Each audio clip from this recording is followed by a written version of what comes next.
तो आज अपन पढ़ेंगे व्यापारिक फसलें के बारे में। व्यापारिक फसलें, ठीक है ना। तो व्यापारिक फसलों में दो फसलें हैं आपकी राजस्थान में जो कि प्रमुख हैं और जिनमें कपास और गन्ना के बारे में अपन चर्चा करेंगे। तो पहला आता है कपास।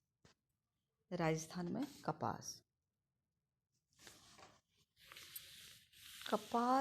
को अगर हम देखें तो भारतीय अर्थव्यवस्था में इसका महत्वपूर्ण स्थान है और ये एक रेशे वाली फसल होती है और ये सूती वस्त्र उद्योग जो है वो पूरी तरह से इसके ऊपर निर्भर है। कपास की खेती सभ्यता विकास के जितनी ही पुरानी मानी जाती है और ये उष्णकटिबंधीय जलवायु का पौधा है। अब आता है इसका उपयोग कि क्या उपयोग है। तो कपास का जो रेशा है उससे वो तो वस्त्र बनाने, सूती वस्त्र बनाने के काम में आता है और इससे जो इसका बीज निकलता है जिसको कहते हैं बिनौला, ये पशु आहार और वनस्पति तेल के रूप में इसका प्रयोग किया जाता है। इसके अलावा इसके जो डंठल हैं उनका प्रयोग छप्पर बनाने में, ईंधन में, बाड़ बनाने में इसको काम में लिया जाता है। अब आता है इसके लिए भौगोलिक दशाएं कि कौन कौन सी भौगोलिक दशाएं हैं जो इसके लिए उपयुक्त हैं। तो ये कपास जो है वो उसका बुवाई का समय अप्रैल से मई तक और कहीं कहीं पे ये जून जुलाई में इसको बोया जाता है। अगर हम तापमान देखें इसके लिए तो ये उष्णकटिबंधीय जलवायु का पौधा है, तो इसे औसतन 20 डिग्री से 30 डिग्री सेल्सियस तापमान की आवश्यकता होती है। इसके लिए 90 दिन पाला रहित होने चाहिए। ठंडी हवाएं और पाला अगर पड़ जाता है तो इसकी फसल नष्ट हो जाती है, बर्बाद हो जाती है, उसको नुकसान पहुंचता है। फिर आता है वर्षा। कपास की जो खेती है वो खरीफ की फसल के रूप में की जाती है। इसका उत्पादन वर्षा की कमी होने पर सिंचाई के माध्यम से किया जाता है। इसके लिए 50 से 100 सेंटीमीटर वर्षा आवश्यक है। तो अगर हम राजस्थान में देखें तो ये मुख्य रूप से गंगानगर और हनुमानगढ़ जिले इसके लिए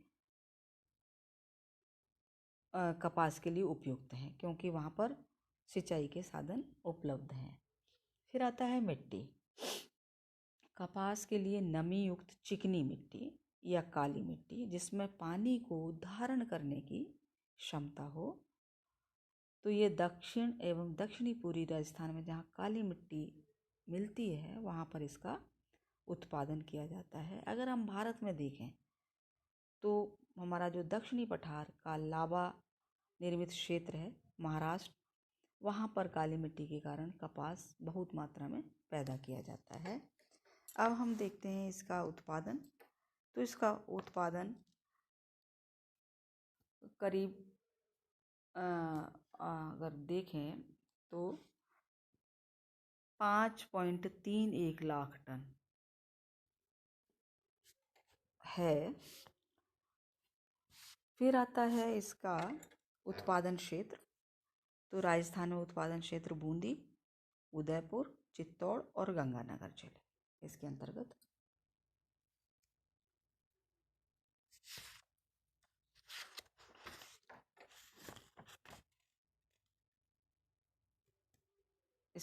आते हैं, है ना। और इसका जो रेशा है कपास का वो दो तरह की कपास है। एक तो नरमा कपास और दूसरी है मालवी कपास। देशी, अमरीकी और मालवी 3 किस्में बताई गई हैं इसकी। और उत्पादन क्षेत्र तो इसके हैं ही बीकानेर, हनुमानगढ़, श्रीगंगानगर, पाली, अलवर। इसके अलावा अगर उपज की दृष्टि से देखें तो गंगानगर और हनुमानगढ़ जिले आते हैं।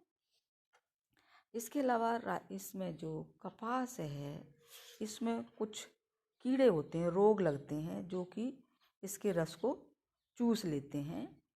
और तो इनमें कीड़ों में तैला, सफ़ेद मक्खी, धब्बेदार मक्खी, ये इसके रोग हैं, बीमारियां हैं जो कि कपास की फसल को नुकसान पहुंचाती हैं। इनके उपचार के लिए हमें कीटनाशक जो दवाइयां हैं उनका प्रयोग करना पड़ता है। तो ये थे राजस्थान में कपास। फिर आता है राजस्थान में गन्ना। दूसरा, गन्ना भी उष्णकटिबंधीय जलवायु का पौधा है और इसे क्यूबा, ब्राज़ील, मलेशिया, पूर्वी द्वीप समूह, भारत आदि देशों में उगाया जाता है। अगर हम इसका उपयोग देखें गन्ने का, तो गन्ने के कई उपयोग हैं। इससे गुड़, खांड, चीनी, शराब, स्प्रिट बनाई जाती है और वर्तमान में गन्ने का रस पीने का भी बहुत प्रचलन है। इसका जो अपशिष्ट पदार्थ बचता है वो उससे हमारी ऊर्जा निर्माण के काम में आता है, पशुओं को खिलाने के काम में आता है। गन्ने के रस से शराब भी बनाई जाती है और इसके जो बचे हुए छिलके होते हैं उससे कागज़ और खिलौने भी निर्मित किए जाते हैं। फिर आता है इसके लिए भौगोलिक दशाएं। गन्ने के लिए तो गन्ना उष्णकटिबंधीय तापमान का पौधा है, तो इसके लिए अधिक तापमान की आवश्यकता होती है। औसत तापमान 15 से 25 डिग्री। कम तापमान पर पौधे को कई बीमारियां लग जाती हैं। अधिक तापमान अगर हो जाएगा, इससे अधिक हो जाएगा, तो इसके गन्ने की जो रस की मात्रा है उसके ऊपर प्रभाव पड़ता है। तो इसलिए मध्यम तापमान इसके लिए उत्तम माना जाता है। फिर आता है वर्षा। गन्ने की खेती के लिए जो वर्षा है वो 125 से 175 सेंटीमीटर। जहाँ वर्षा की कमी होती है वहाँ पर सिंचाई के द्वारा इसको पैदा किया जाता है। तो इसके लिए गंगानगर, हनुमानगढ़ ज़िले प्रमुख हैं, क्योंकि यहाँ पर इंदिरा गांधी नहर से सिंचाई की से फसल पैदा कर ली जाती है। इसके अलावा जो चंबल कमांड क्षेत्र है वहाँ पर भी सिंचाई से गन्ने की कृषि की जाती है। गन्ने के लिए बहुत पानी की आवश्यकता होती है। कम से कम 7 से 8 बार इसे पानी मिलना चाहिए। अगर पानी कम मिलेगा तो उसमें रस की मात्रा कम हो जाती है। अब आता है मिट्टी। अगर मिट्टी देखें गन्ने के लिए तो कांपी मिट्टी इसके लिए उत्तम मानी जाती है। उत्तरी भाग में जहाँ दलदल नदियों द्वारा लाई गई खादर कांप मिट्टी होती है वो उसमें इसकी फसल अच्छी पैदावार होती है।